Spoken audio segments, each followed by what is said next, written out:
Panibagong unit mga kamekaniko, Suzuki X4.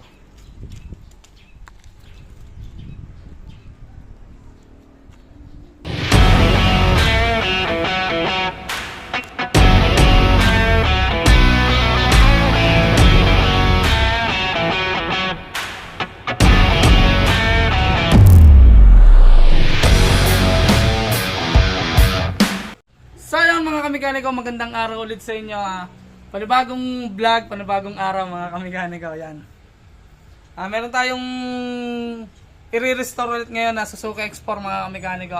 Taga Cuenca, Batangas mga kamekaniko. Yan, napakatagal na ng unit na tungo sa akin at sabi nga niya ipipila na niya. Yan, ngayon ko lang masisimulan mga kamekaniko. At tara nga, pakikita ko na lang sa inyo yung unit natin ngayong araw na Suzuki X4.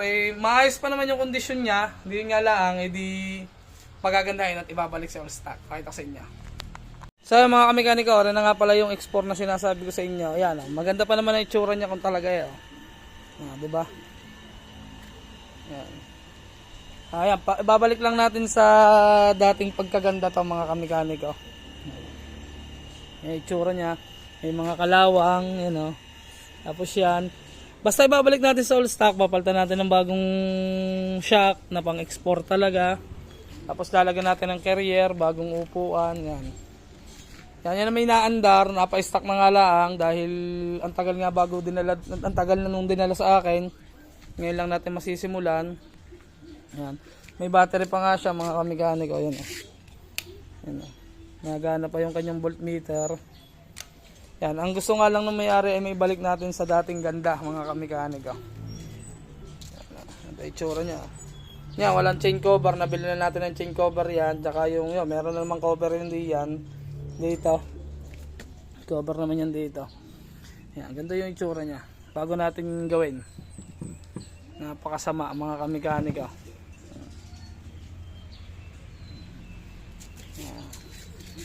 So yan, babalik natin sa all stock. Tapos nga pala, ang sticker nga pala nito ay sabi ko, imomodelo na natin. Imomodelo ko na. Kasi lambat. Pero tatanong ko pa rin, i-update ko ulit sa kanya kung anong gusto talaga niya. Kung lambat o kung yung modelo. Kasi lambat to eh. Yan ito. Lambat kasi dalawa yung milyahe niya. O speedometer niya. Yan o. Yan, try din natin paganahin to. Itong kanyang milyahe. Yan. Tapos balik natin sa mga switch. Sa original switch yan ah. Yan lang naman ngayon mga kamekaniko yung gagawin natin. Diba? Yan ah. Yan nga pala, butas ng carburetor. Di papalitan din natin ng cover to. Maghahanap tayo ng cover. Dahil sabi sa akin nung may kanya ay kaya daw binutas ay ayaw daw humatak ng ayos pagka may taklob.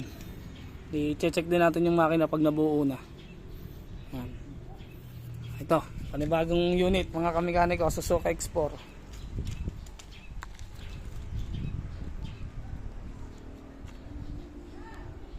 Ayan, edi pala mga kamekaniko, napakita ko lang nga pala sa inyo. Edi ngayon, magbabaklas naman tayo mga kamekaniko. At sisimulan na natin ngayong araw yung ating i-restore ngayon na Suzuki X4. At yan, parang hindi kayo mainip, ita-timelapse na lang natin. Timelapse.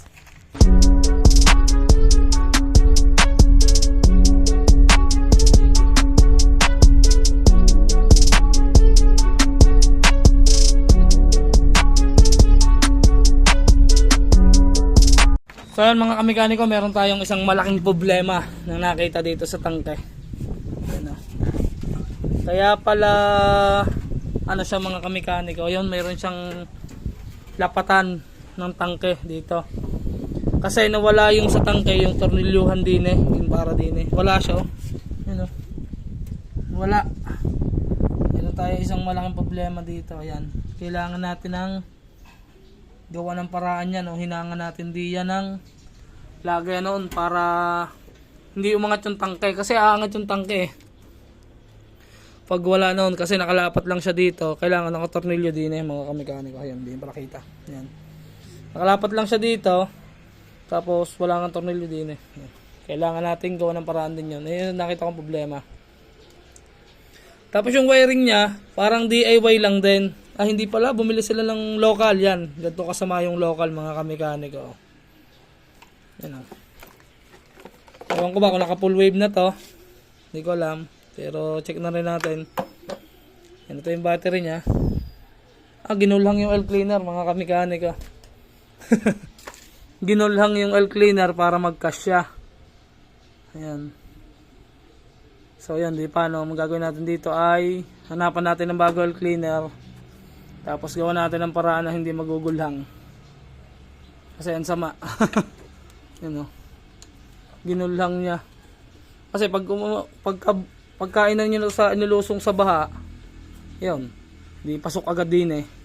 Imbis na makakaano pa, makakasurvive pa yung motor, hindi na kasi mapapasukan na yung carburetor niya. Kasi nga ito, papalitan din na natin ng, kasi nga mga kamekanika, tatakloban natin to. Ayan. Kailangan maganda din yung oil cleaner niya kasi binutas, ayan o.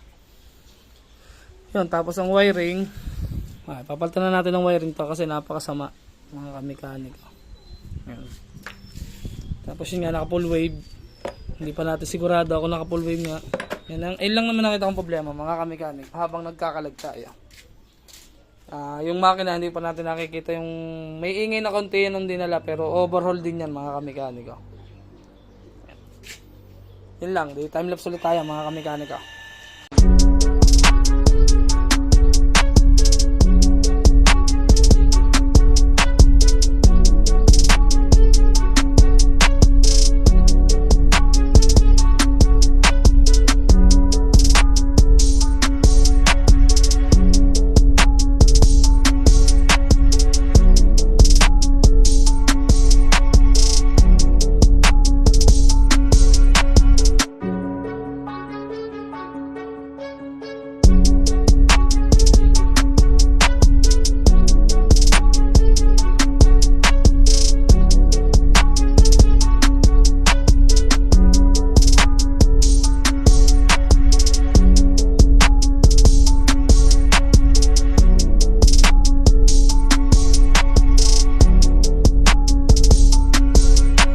Yan mga kamekanika, katatapos lang natin magbaklas at nga, pakikita ko sa inyo lahat yung nakalag-kalag natin na nare-restore natin ngayong araw mga kamekanika.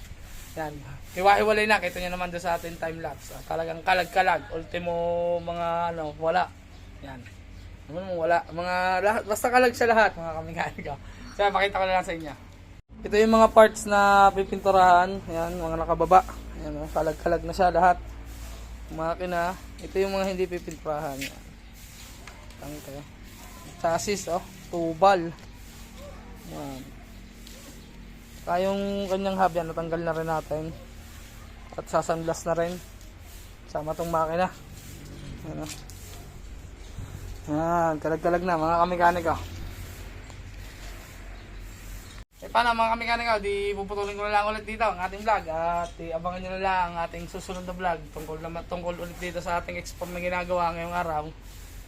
Hindi ko alam kung alin ang unahin natin dito, basta hintayin nyo na lang ang ating sunod na vlog bukas mga kamekanika. So paano, hanggang dito na lang, peace out.